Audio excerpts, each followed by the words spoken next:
Dans l'épisode du mercredi 24 août 2022 de Demain nous appartient, les policiers remontent peu à peu la piste du clown braqueur, c'est-à-dire Gaspard Mogambéchiev.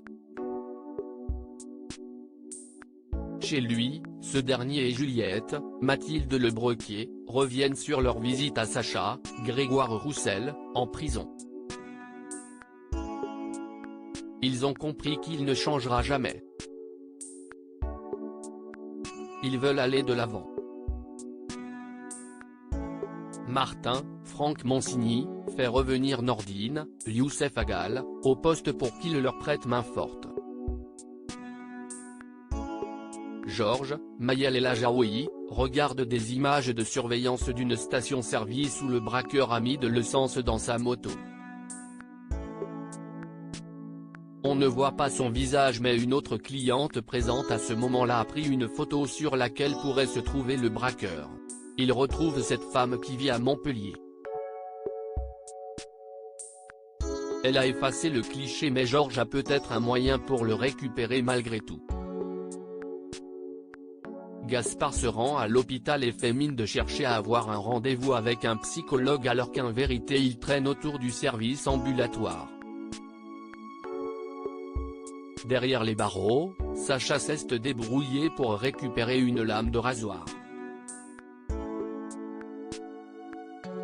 Il fait une tentative de suicide et est transporté aux urgences.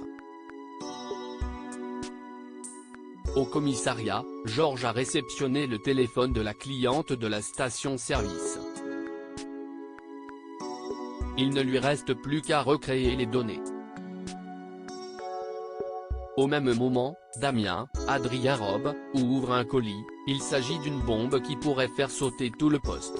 Benjamin, Alexandre Varga, rapporte à Victoire, Solène Hébert, qu'il a vu Samuel, Axel Kinner, fouiller dans l'armoire à pharmacie. Il a constaté qu'il manquait un flacon d'opiacés. Il suppose que Samuel a malheureusement renoué avec ses addictions. Victoire et Renaud, Pierre Denis, demandent des explications au principal intéressé qui assume ses actes. Il précise néanmoins qu'il n'a rien avalé, il s'agissait d'un moment de faiblesse.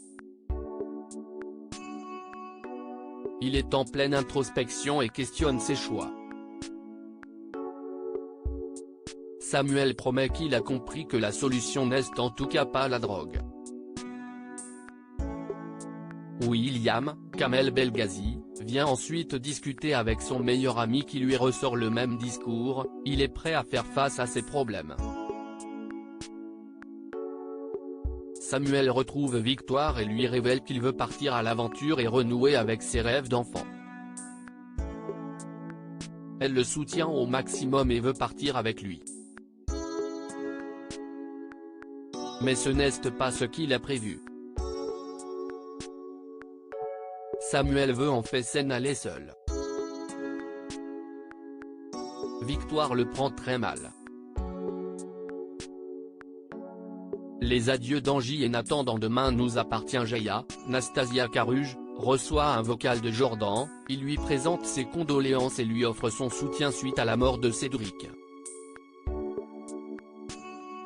NJ, Louise Marion, a quant à elle un message de Nathan, AD, il lui a préparé une surprise à l'endroit où ils se sont embrassés la première fois. Sauf qu'elle est très embêtée car elle ne se souvient pas. Elle est en panique. Elle se rappelle tout à coup que c'était au Spooneycourt. Il l'attend avec une peluche et un cocktail. Nathan lui a préparé plein d'autres surprises pour le reste de la journée.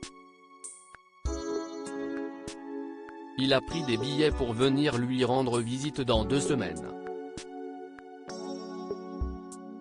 Elle est ravie, Nathan est soulagé qu'elle soit d'accord pour qu'ils restent ensemble. Pour terminer, il prévoit un dîner sur les hauteurs de la ville, Mona, Catherine Benguigui, se charge du service. NJ est très touché. À suivre dans Demain nous appartient.